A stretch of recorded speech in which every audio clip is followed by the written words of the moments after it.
I like stroking the dead cat. All right. Okay, I'm not really quite sure how to start. Now clap.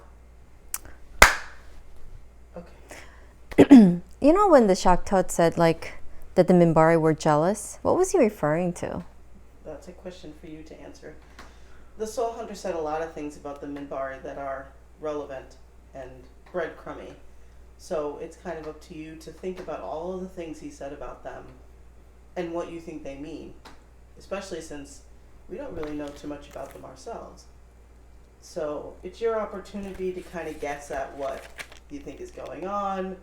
It's JMS trying to give you a little bit of intrigue, right? Especially when he gets a glimpse into Delen's soul and he says, you've planned such a thing, you would do such a thing. Like it's all mystery, right? So there's no definitive answer. It's just really up to your, like, what do you think? Or maybe you don't think anything. Maybe it's just kind of an intriguing mystery for you right now.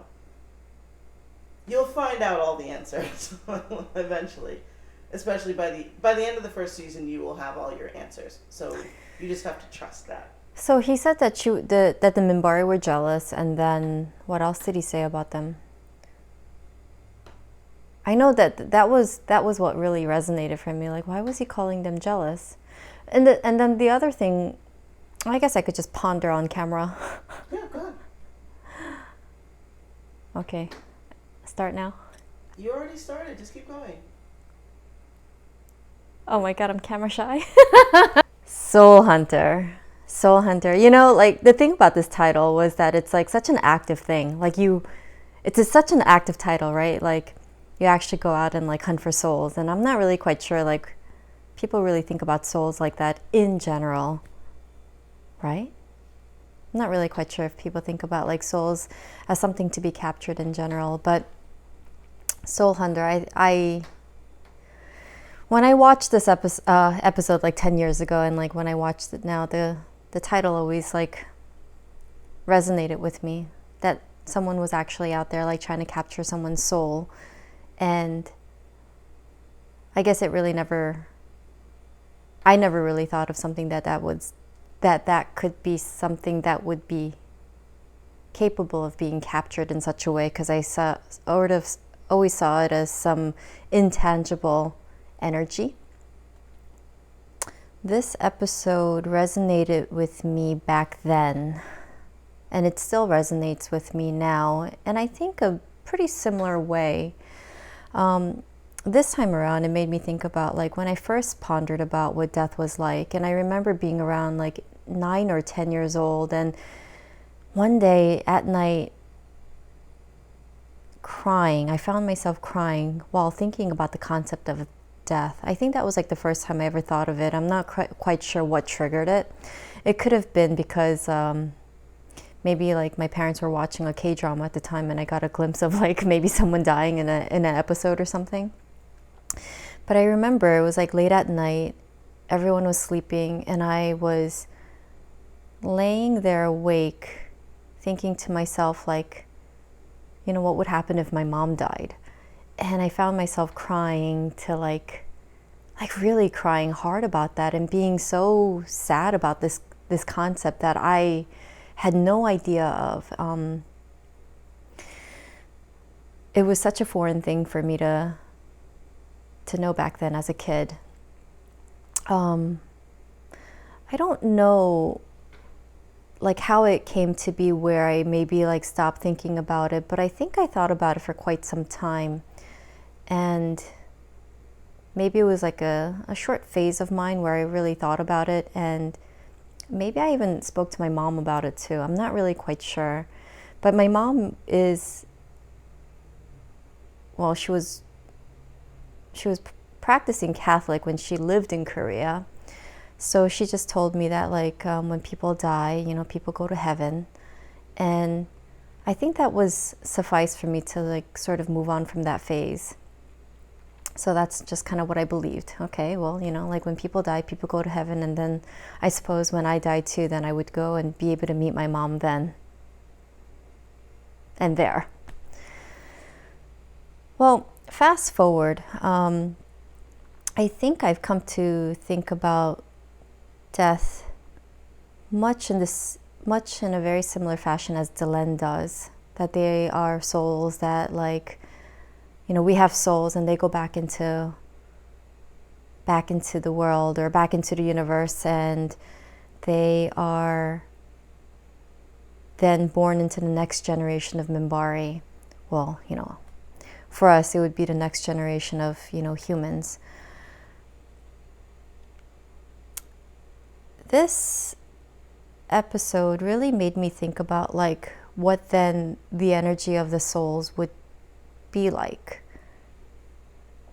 So I see souls as more like energy. It's intangible, and it's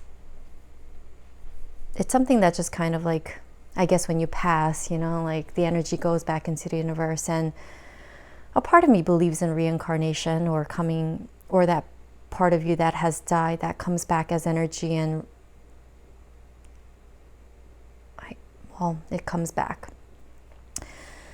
So then I thought about, what would it be like then if the person who dies with a certain kind of energy.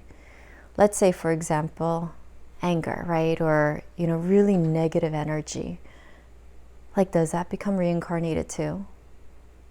And then I thought about, like, okay, well, during COVID, there were so many people that passed, right? And all those people that are left behind, eventually, that's this really deep ingrained loss and grief that's going to be a part of their lives for the rest of their lives until they too pass. And, the passing of their loved ones was it was so horrific and tragic. Now, when all those people pass, and that's a lot of people, like millions of people, are those souls, then going to be reincarnated as negative energy? And if that's the case, then I thought, okay, well, if people are actually carrying such anger and such tragedy and such trauma in their life, right?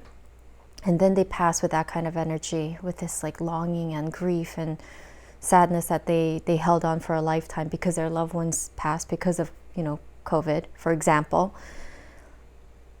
Then what would the next generation of those souls that are reincarnated look like?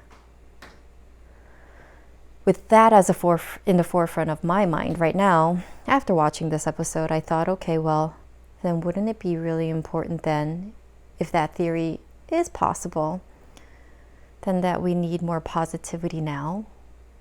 So then, when our generation of people pass, the next generation of the souls that reincarnate back would have a better chance at, like, this world, a place that was a little less hostile and dark and trauma-filled. So then I thought about the sense of duty,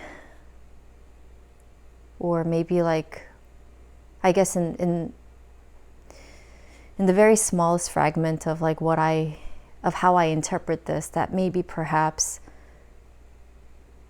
for me to play a role in this lifetime, to be able to emanate some positivity despite all my own challenges, that, when I pass, that I wouldn't want to pass with such negative energy, because I wouldn't want that coming back into the universe in the next lifetime. Considering if my soul was reincarnated then. So I had a lot of those thoughts run through my mind, and so I just kind of thought, maybe it would be important for me to, like, do the best I can in this lifetime to be the best person I can possibly be, and try to spread a little bit of that positivity to others, because everyone's lives are really challenging right now. Many people's lives are very challenging right now for various reasons. So I kind of came to that conclusion. It was a reminder that I needed to continue to, fight my battles and do my best. Because sometimes it's really hard to, it's really easy to feel like you want to just give up. Life is challenging, and, in my situation, I also, live with chronic illness, and that's challenging. Waking up in the mornings and trying to start a new day with just a limited drawer full of spoons is hard. But, taking it one day at a time and doing my best, I think is just really important for the bigger picture. So it reminded me of that, and I thought about that, and I'll try to hold on to that as long as I can. Now, Shaktot, their idea of like souls was that they're to collect it and preserve it, and even save the souls, right? And their main goal was to learn from it, and their idea of like collecting souls was really from like people who were like worthy and had like leadership abilities or some value that like they were worth like preserving and collecting and saving, so then they can learn from. Now, does this mean that like, because they're the ones who are collecting these like soul balls, right? Are they the ones then? Are they the only ones that are learning from it? Do they share this knowledge? So they're the ones who just hold on to it and keep it, right? So then if that's the case, and if the one person is one that like each Shaktot? Each soul hunter, right? Each soul hunter are the ones to collect, these balls of energy, then isn't that selfish? But then ironically, I thought that, Shaktot then says that the Minbari were selfish for not preserving or allowing them to like collect these souls and preserve it for them to learn. But like, what right does the Shaktot have to like go and collect and preserve some other race's soul and then call them jealous? And I actually don't know what that means. Like, why did he say that the Minbari were jealous?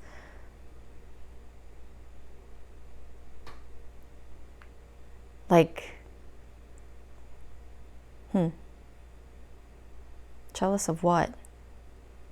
If the Minbari firmly believe that like souls were to go back into the next generation for it to be reincarnated, so then they can continue to,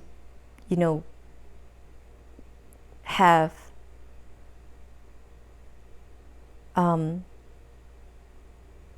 their race reborn, why would he say that they would be jealous?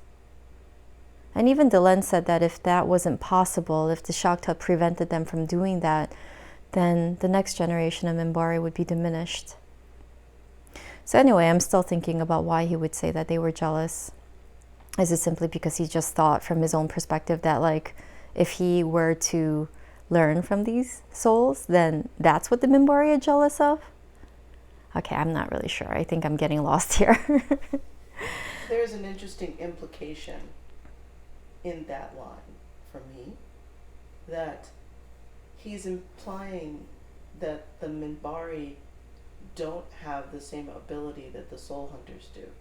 So he says that the soul hunters talk to them, they listen to them, and they learn from them. Mm-hmm. If he's being literal, then the soul hunters have the ability to hear the dead, right? To hear and to speak to them and learn from them.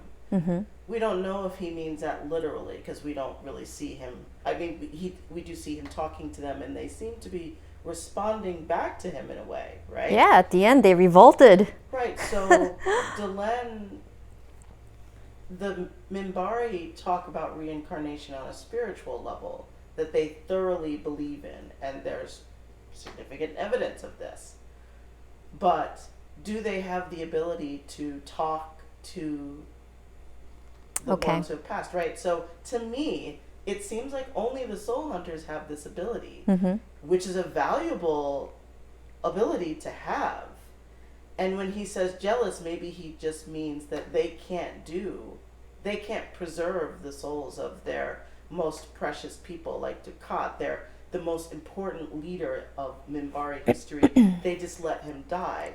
But they have no ability to then retain his essence and talk to him and continue to learn from him in a very literal way, which sort of sucks if you think about it. Yeah, but I guess the reason why I found the word jealous interesting was this. The Minbari don't see it that way though. Right. So you can't be jealous over something that someone else doesn't covet. Or someone else doesn't see like a similar value in, right? So he may be able to talk to them and listen to them and have conversations, etc., right? And have his friends follow him around like a posse, right? But the Minbari don't believe that that's as important as the energies coming back into the next generation of Minbari to continue on their legacy, to continue on, the greatness of what the Minbari represent, right? So then it's like, so then does this mean that like the Shakta were very like singularly minded? Like were they only just seeing something from their own perspective? Because it's irrelevant in that situation. So, then it's like, okay, well, is the Shakta only really thinking from his own perspective? In the end, I think what really just matters is what one values. But I don't think that we can attribute, what someone values as being equally even like as important to someone else. And we can't really like project that onto someone, It doesn't really have any relevance in that situation. The interesting thing about the Shaktod, right, is basically how he became a creation of his quote-unquote failures, right? And I just thought that, like, it's always a case, almost always a case, where someone's situation or circumstances or lifestyle or the events that happens in someone's life really shape how someone's life turns out to be or becomes a focus. In his case, he was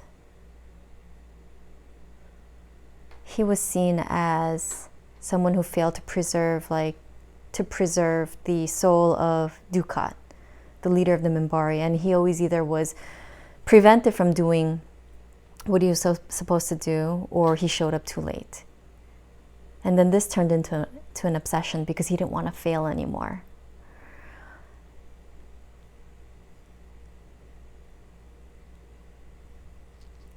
I think often a lot of different people take on different experiences very differently. And there certainly are those people who I think they're driven a little over the edge to make up for their failures. So they try the best they can while tweaking some things along the way. I was just thinking how, imagine the pressure that he felt where he was ultimately seen as someone who, what did the other Shaktot say? That he was the one who brought disgrace to the order? Right, he brought disgrace to the order.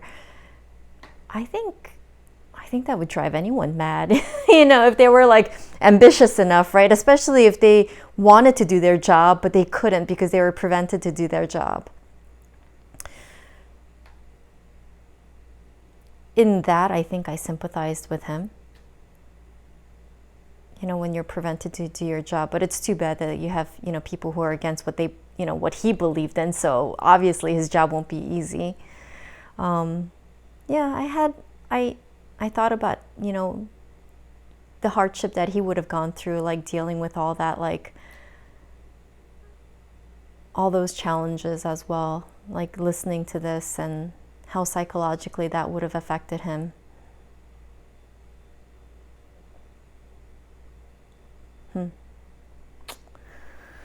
How psychologically does that affect him? Well, he became obsessed. You could just try showing up a little earlier. As opposed to just deciding you're going to kill people. Listen, he may not be good at his job, but people still need a job, and people still need value in their life. You know, they still need respect. They still need like some sense that they have like some relevance in the world. Well, what is it to say that him singularly is responsible for the disgrace of the order because he failed to procure the soul of somebody who the Minbari made a wall of bodies to prevent them from getting? So Exactly. it's sort of like, you know, what they do in the military where they punish the entire group for the failings of the weakest member, which usually drives the weakest member to either become better or to become resentful and to collapse from all the pressure. So instead of getting better at his job or honing his I feel the flow skills, he just turns into a lunatic. Look, people do collapse under pressure. And I mean, but okay. In this situation, right, his brother said that he was always fragile, right? And I think for whatever reason, you know, why he's fragile, I don't know. It could be genetics. It could be, you know, the circumstances he's dealt with, right? So he said that he was always fragile. There are those who are, people respond differently to different things. And there are some people who collapse under pressure. And I mean, like, even if, for example, right, in the diagnosis of schizophrenia, there is something called the diathesis stress model where you may have the predisposition to develop schizophrenia, right? But then stress is the one that ultimately can actually set you off and have like the disorder become, oh my God, what's the word? The disorder to show up. Surface? Yeah, surface or, right. And there are some people who have like the genetic vulnerability to it. And then there are some people who don't. Stress plays a huge role in people. And in this situation with the shock toad, right? I mean, I really think that stress really like led him to try to become more ambitious, but under his own terms, so then he doesn't fail again. I want to use the word fail in quotes. He doesn't fail again. You know, like you said, he was prevented from doing what he needed to do. Well, you know, his brother says we're rarely welcomed. So that doesn't mean that some people don't find value in what they do, but that in general, he says we're rarely welcomed. Right. So for them to attain their goals, you know, they have to either do so by underhanded means when they're not welcomed, right? So, you know, obviously they've been doing this for a long time, but they're rarely welcomed, which means they're usually forcibly or underhandedly probably getting these souls. Most likely, you could make that assumption. I'm still going to question what right do they have to like take someone's souls that they don't want taken. I think that's a huge violation. But, you know, what do I know of like, you know, the universal policies and regulations of B5, but isn't it interesting that they have the ability to do it? They have the right. There is no regulating body that says, well, it's against the law, right? You know, it's against the universal law to take the souls of other cultures because, you know, the Minbari says that they don't want it. I mean, maybe like the Narn would be more forthcoming and. Well, half of the alien sector cleared out when they knew who. Well, yeah, but that was because they thought that they were going to be next on their menu. But you know, that's a different story. Right, but like it wasn't until the end for me. When I saw that they have a piece of machinery to do this, like I thought that this was just something that was inherent to whatever race of people these are, that they have the ability to do something that no other races can do.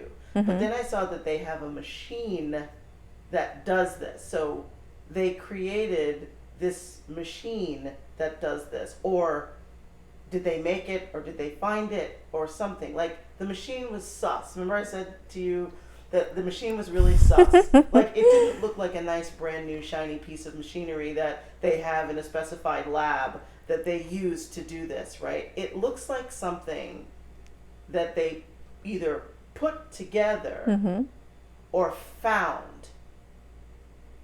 And I've never read anything about this online, and I don't know whether it's just a cheap prop and that's why it looks like that, or what. But when he turned that machine around, I'm like, if this is what their entire race of people does, you would think that they would have equipment that looks like, you know, professionally used equipment. I don't think that they go around intentionally killing people, though. That was a machine to, like, intentionally kill someone and, like, collect their soul right then and there. But it looks like that's what it's for. The dude made it. He pieced Or did it together. he make it? That's what I'm saying.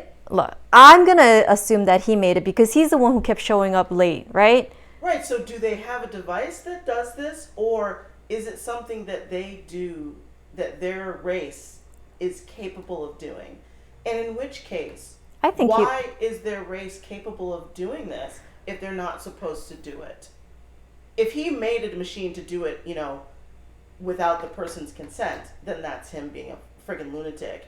But I'm saying, but aside from him and aside from that creepy looking machine, do they actually have the ability to do this just with their hands or whatever skills they have? And if so, why can they do it if they're not supposed to have that value in the What would you universe? consider this machine? Is it a soul collecting machine? It looks to me like it's a soul collecting machine. It doesn't actually kill the person. It just collects their soul. He has to kill them by some means. Right. But that machine pulls the soul into that orb. So it looks to me like this is the device that they use to pull the soul out and capture it in this orb. And that machine is hella creepy. It doesn't look like something a professional would use. Okay, so if just he had to lug this machine to go collect Ducat's soul, if they have to all lug this machine to do this, the machine, why isn't it shiny? Why doesn't it look like something? They must have a bunch of these. You're telling me they cobbled together a bunch of these creepy I'm gonna machines? assume. I think that they stole that technology from somewhere. I don't think that they created that. I'm gonna assume that he just makeshift pieced it together and Just him? not all the Shaktut use it. That's a very interesting theory. I don't know. Because are you telling me that on the verge of someone like dying and someone could die suddenly, right? Right. That they're gonna have all this prep in hand, you know? I don't know. I assume they carry them on their ship and they just fly around waiting to feel the. And then all of a sudden someone's about to die. They lug it off their ship and like aim it at them. I don't know. It's weird, right? Like, that's what I'm saying. Like, again, this isn't something that I thought about until just now, and I've seen this episode many times over many years. That machine looked like something somebody cobbled together to make work. Okay, how does a Grim Reaper, like this is the Grim Reaper, do they take people's souls too? Or do they just get them killed? The Grim Reaper ferries souls. Okay. So of people who have already died. They take them to the afterlife.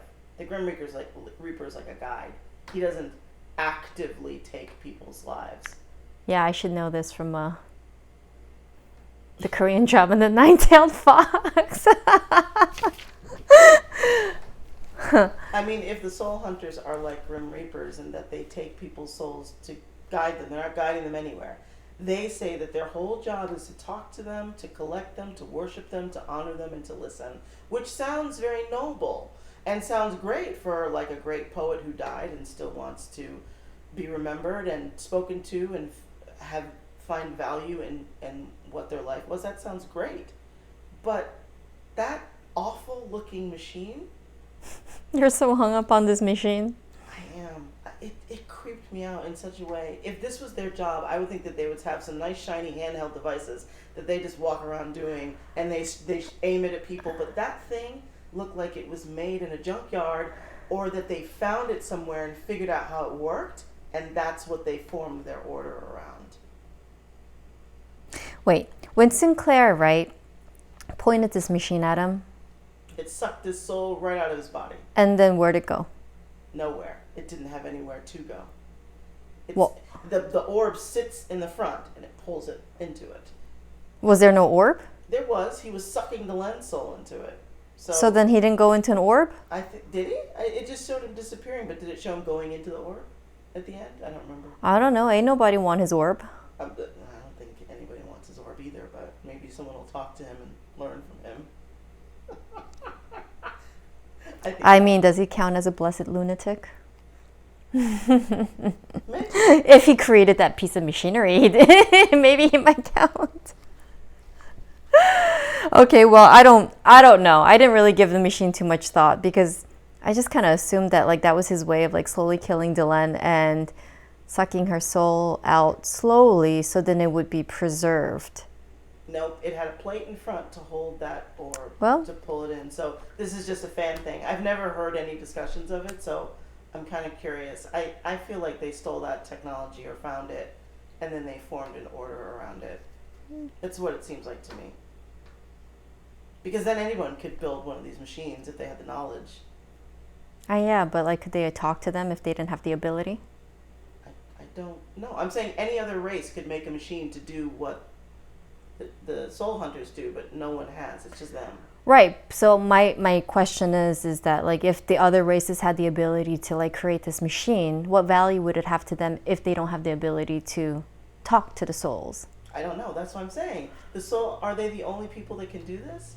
And if Yes. they can, then they've made a machine that allows them to capture the souls and be able to talk to them. That's kind of amazing. Like that's I mean something to consider the value of that. If you weren't someone that found the whole idea abhorrent, like the Minbari, there's great value in the ability to do that. For those that want their loved ones preserved, or brilliant leaders who you could still learn from long after they died, there's a value in that. But what if you want it? But what if it came at the cost, right? Of like the next generation of people who are like born into the world. That depends on what you believe. What if it's true? The Minbari think it's true. There's Right, so what if evidence it's on true? the Minbari's front that it is true. On our front, if trauma is in a person's DNA, then why not the negative energy of those in their same line who've died or whatever? Like, I mean, it's entirely possible. I mean, it seems like the souls were talking to him and responding to him. You know, they did turn on him, yes, but was he just imagining it? Do they imagine that the souls talk to them, or do they actually talk to them? No, I think that all happens. I think,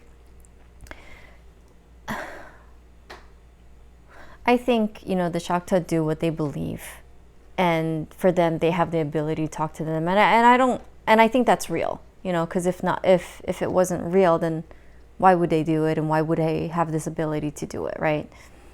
If the Minbari believe in what they believe, I mean, you can't really find proof unless you captured all the souls of like great Minbari leaders, and then you wait and figure out for, you know, and see like what the next generation of Minbari are like, right?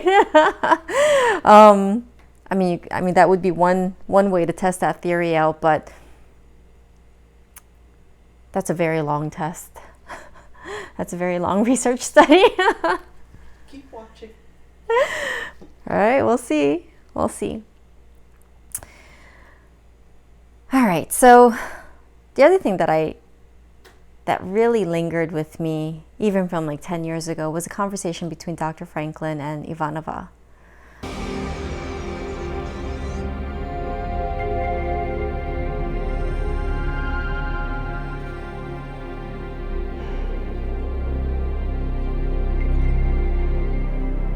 Something, Doctor? It's all so brief, isn't it? Typical human lifespan is almost 100 years. But it's barely a second compared to what's out there. It wouldn't be so bad if life didn't take so long to figure out. Seems you just start to get it right and then it's over. Doesn't matter. If we lived 200 years, we'd still be human. We'd still make the same mistakes.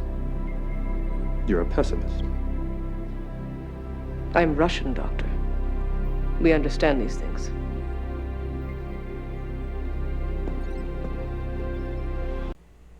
When I started this project 10 years ago, I can't say that I really knew who I was back then or had myself figured out back then. I was just struggling to figure out what I was even like learning in school. Despite like being in school for like decades, right? You spend, you're born into this world. You spend people spend at least 2 decades in school. And then if you specialize in something else, like you go on for schooling, then you could easily add another decade to that.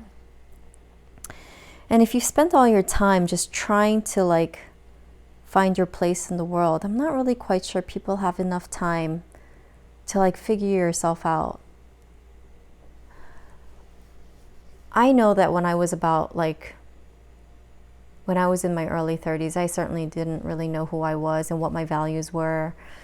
And it really didn't help that I lived in I'd say that I lived in a bubble growing up, I didn't have too much exposure to the outside world. I kept myself very contained. Living in a family where alcoholism was really the center of attention, and then living in poverty, I don't think that anything else takes precedence over just simply basically survival. So being survival focused and having your basic needs met was basically all of my childhood. And it consumes you. I started working at a very young age, just trying to make ends meet, being able to pay for school for my school books, and my parents really worked hard to pay for my education. So, I kind of went through life that way, and that was a majority of all, basically, my 2 decades of my life, right? And then fast forward, just as I'm in I hit my 30s and I'm starting to figure things out, I'm met with this another huge challenge that I never imagined would have persisted and continued on until this day. I woke up, one evening, what I thought was, a stomach ailment that was going to maybe last a couple of days and I'd be okay, turned into a whole decade of my life, and then some. And it's and I think about how am I supposed to figure who I am out by now, or how am I supposed to have go through everything in life that I want to do and still know who I am, where I want to go, while I'm still kind of in survival mode and just trying to figure out how I can even get through each day. And I know I'm not alone in this, and that's what makes it really, really sad. And so Dr. Franklin's comment really stuck with me back then, and it still continues to stick with me now. Let's say if we lived to be 200 years and you had more time to figure yourself out and be sick and figure out how to cure yourself and everything, and would you have a better chance at life? Ivanova doesn't think so, but the question is, would you have a better chance at life? I mean, as women, right, our prime reproductive stages well, age, right, is between like 20s, 30s. Ideally between in your 20s and 30s, right? Beyond your 30s, you have like all these other risk factors for problems. But like, what if like you lived to be 200 years old and you could still go to school for like 3 decades of your life and still be able to have a family and children in the next, you know, few decades after that, and then figure yourself out and then grow old? Would the quality of our lives be a little bit different? Would we be in less of a hurry? Though the concept of hurry is interesting, because I think people because people know that they're on a timeline, I think they try to accomplish a little bit more than they would if they knew that they had time. So it's interesting. But I wonder though, what if I had the luxury of just being able to, like, you know, take some time off from work and just took care of my health for a year? But I knew that I was going to live to be 200. That wouldn't really mean so much, right? Taking a year off. But taking a year off and thinking that, you know, and knowing that you're going to live to be about, let's say, 80, it seems like a lot. Because a year seems like a lot where anything and everything could happen.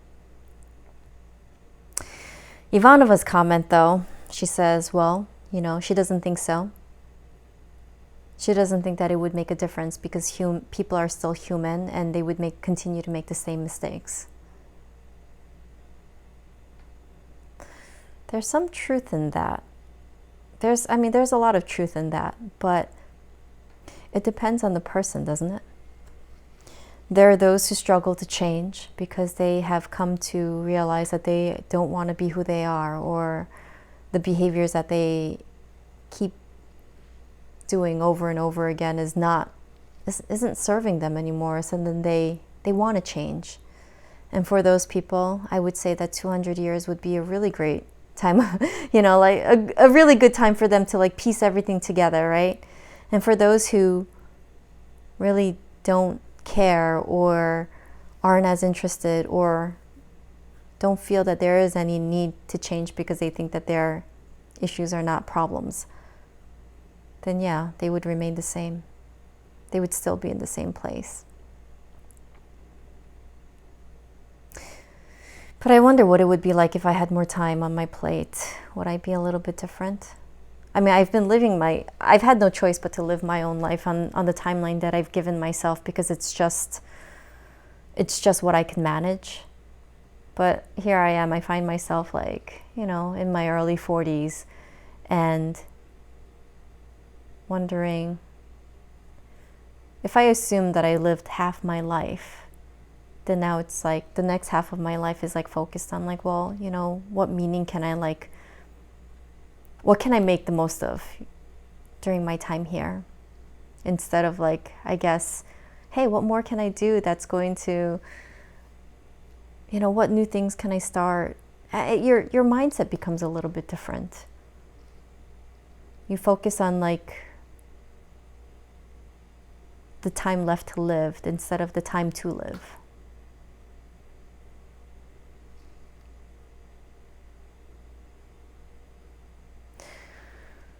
So going back to like what the Minbari believe, and like what I'm beginning to understand about like souls and afterlife and reincarnation and being reborn. Well, I guess I have to like make the most of it, right? In the rest of the life that I have left.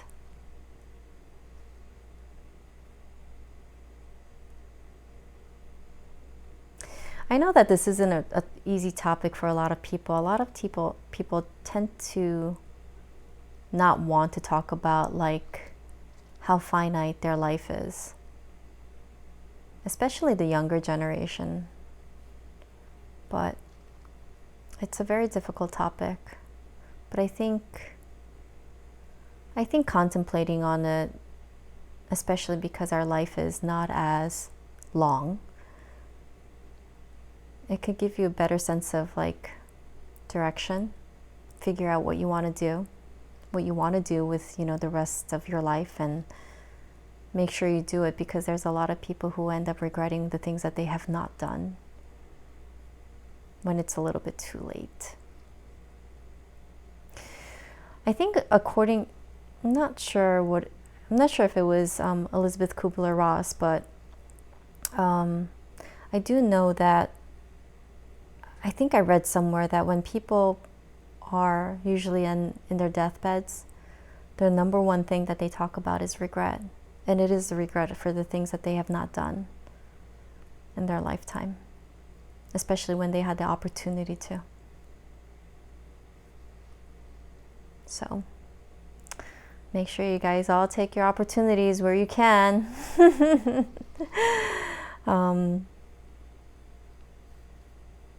They don't always come back a third, fourth, and fifth time around. And then at some point you then have to go and actively seek them out yourself.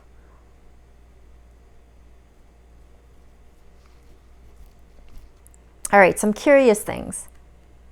So, Satai Delen, one of the Grey Council members, why is she there playing ambassador, as the Shaktot said, right? And then the Shaktot said, while he was like peering into her soul, you planned that? You would do that? What exactly was she planning and going to do? Meanwhile, he tells Commander Sinclair that the Minbari are using him. But at the end, Delenn says, "We are right about you."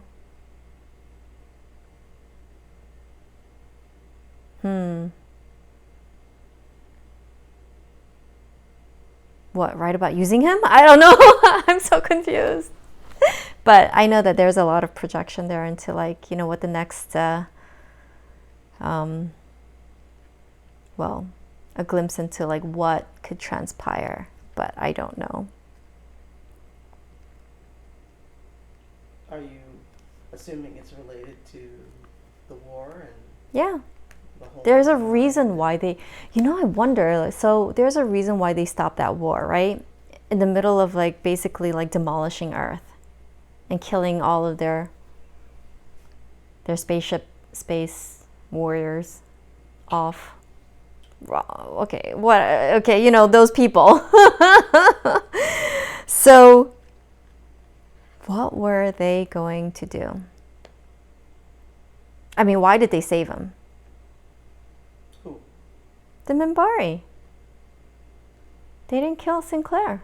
Right. And now, it seems like they didn't kill Sinclair and they stopped the war because they were right about him. Is he going to be someone who's going to play a huge role in something bigger to come? Are the Minbari predicting something huge that's to come, and they're relying on Earth to, like, be there for whatever this huge thing is going to occur? And that it's through the Minbari and Earth alliance that they would be able to survive or do something really incredible.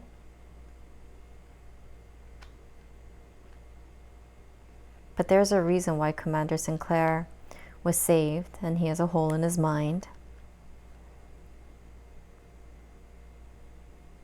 And why the Minbari think that they're right about him. You have all of that information. So you can speculate from all of that information already. So when he went blank, did Dukat enter his body? Did they, like, just was like, here's a vessel, get in there, hurry. Get in there. I'm just saying, you have all this information. And then he has this, like, memory lapse from, like, that day? You can begin speculating. You have enough information to start. All right, I will speculate that. Yeah. Maybe it's Dukat, because the Shaktot made a huge deal about Dukat's soul not being taken by him, right? Right. They also called him the pinnacle of Minbari evolution, Dukat, which is why they wanted his soul so badly. Interesting. So, and is that the reason why Satai Delenn is there? is she there to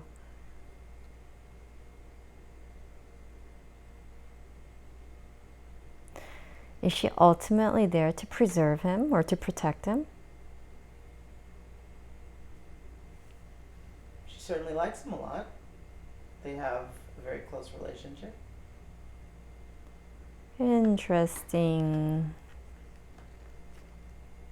But she's also hiding her level, Yes. right, from everyone. So Yes, so it's like, why would someone from the Grey Council be there playing ambassador on B5 instead of doing something more important in their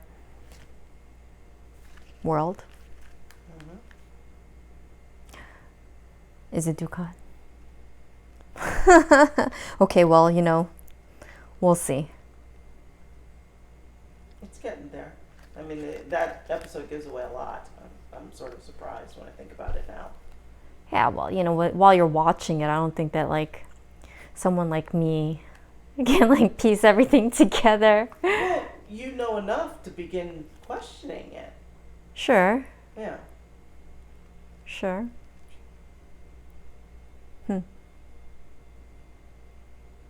Does that intrigue you? Yeah, well, you know, the thing that intrigues me about, I'm spiritual myself, right? And I believe in more, I believe in, like, the intangible things. You know, I can think ambiguously about things, and it keeps me curious, I guess. So, yeah, I mean, the Minbari, Delen's interactions with Sinclair and her dialogue with him is very purposeful. It's very intentional. So, you know, thinking back on, like, her different dialogues and, like, conversations with him, I'm just thinking there is definitely a bigger reason